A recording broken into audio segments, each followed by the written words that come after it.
Veja bem, parece utópico, né? Eu quero agradecer também essa iniciativa, deputado Raul Marcelo, do Bittencourt, de, via o Estado, né, ajudar a puxar esse debate e também, nessa puxada de debate, a gente tem um entendimento que acaba contribuindo com o Estado sobre a responsabilidade das vidas das pessoas. Claro. Né? Então, isso é muito interessante. Veja bem, do ponto de vista científico, a ciência já avançou tanto que é possível fazer transplante de coração e outras coisas do ponto de vista muito inovador. Então, nem precisa ser muito estudado para entender que se houvesse um interesse do ponto de vista científico, estaria também se desenvolvendo, do ponto de vista da colaboração com a natureza, outras formas de manejos possíveis de adquirir a alimentação para a vida, sem fazer destruição do meio ambiente e das pessoas e sem também fazer mais empobrecimento. Veja bem, quando a gente é incentivado ou até por conta de acessar um crédito, você tem que prestar conta do pacote tecnológico via o crédito, de que tem que passar o veneno, essa passada de veneno, tanto pelos pequenos agricultores que são desinformados até da questão, não vai por opção, e quanto do agronegócio, quando ele passa um veneno, ele mata a abelha, mata uma mangava, mata vários insetos que são insetos muito importantes, polinizador, que é responsável pela vegetação no planeta.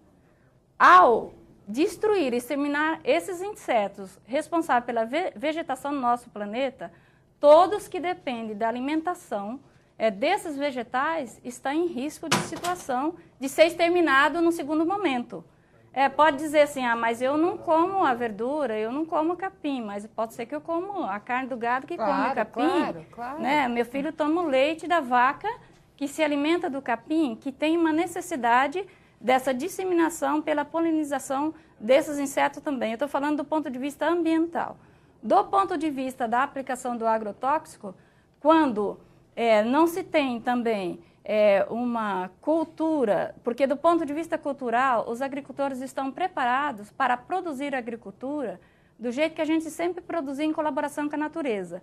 Essa disseminação indiscriminada do agrotóxico, ela vem após a Revolução Verde. Que aquela coisa, o alimento sempre existiu sem o agrotóxico. Sem o agrotóxico. O agrotóxico surgiu, continuou existindo mas o não alimento tinha tanta gente. Só isso na dimensão. E não tinha um interesse econômico tão tremendo aí por trás disso, né? Na dimensão histórica da humanidade, isso é um tempo tão pequeno e fez um estrago tão devastador que leva o planeta em risco. Que da década de 40 para cá, quando isso, né, vem com mais intensidade, e aqui no Brasil, mais da década de 60 para cá, que vai com mais intensidade, não coloca só em risco a questão do alimento em si também. A contaminação do solo, a contaminação da água, que isso é nítido, né, e deve que tem vários cientistas aí dispostos a fazer comprovação científica, porque eu não sou uma cientista do ponto de vista, né, de formação. Você é uma cientista da vida, né? Maria é uma cientista da vida. Meu pai perdeu os rins, hoje ele tem um só dos rins que funciona, com muita dificuldade por causa da aplicação, né, já incentivada pelos bancos, por causa do financiamento, da aplicação de veneno no milho, no feijão. E ele dizia, não posso fazer isso que eu sei que isso mata. A gente viu os passarinhos e os animais mortos. E meu pai teve que deixar dessa agricultura. Quer dizer, para ele conseguir um crédito, ele tinha que garantir que aplicava o veneno na plantação. Até porque se ele não aplicasse corretamente, como fosse dentro do projeto, ele corria risco de ter como se tivesse desviado um crédito e não tivesse colocado. Então, isso faz parte do pacote também do ponto de vista de financiamentos. Então, há uma indução do ponto de vista do financiamento, mas também, do ponto de vista do financiamento, há uma fiscalização, ver se de fato foi aplicado o financiamento de acordo com o projeto. Agora, você produz alimentos, né? Você estava me falando da banana e outros tipos de hortaliças. Então, como o Movimento Sem Terra e os pequenos agricultores no Brasil, há essa resistência no uso de agrotóxicos.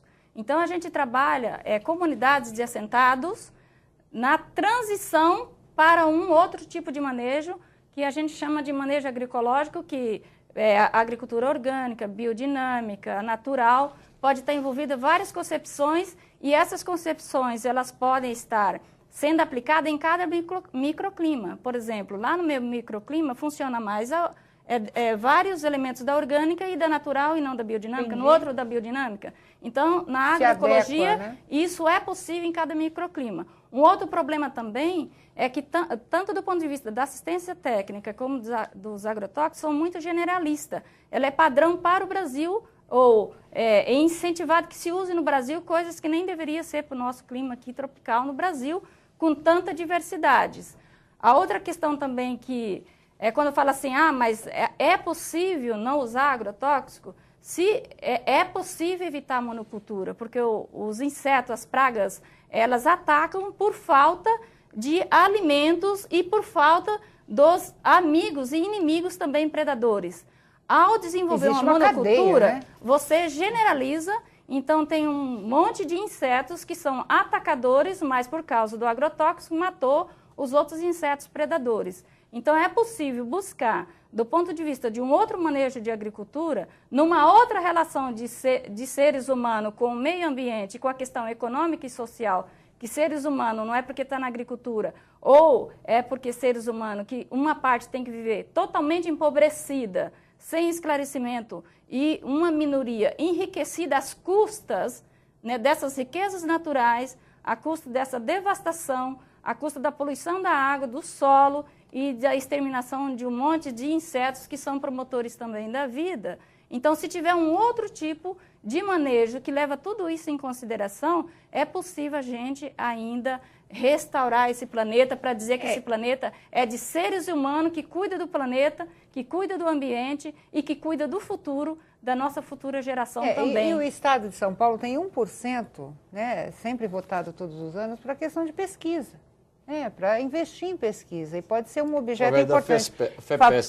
FAPESP. Eu vou para o intervalo rapidinho, no próximo bloco eu vou querer conhecer os produtos que o deputado conseguiu fotografar, produtos que são proibidos à venda lá fora, mas que são vendidos aqui, a questão da fiscalização, como eu questionei o Luiz, porque na verdade a gente tem na economia de São Paulo a grande presença, né, da agricultura, como fiscalizar isso na questão dos usos abusivos desses produtos, que a gente já não está falando nem de produção, né, nem de comercialização, mas do uso, e a questão da informação chegar até o agricultor, o trabalhador rural, sobre o correto manuseio disso tudo. A gente volta já já.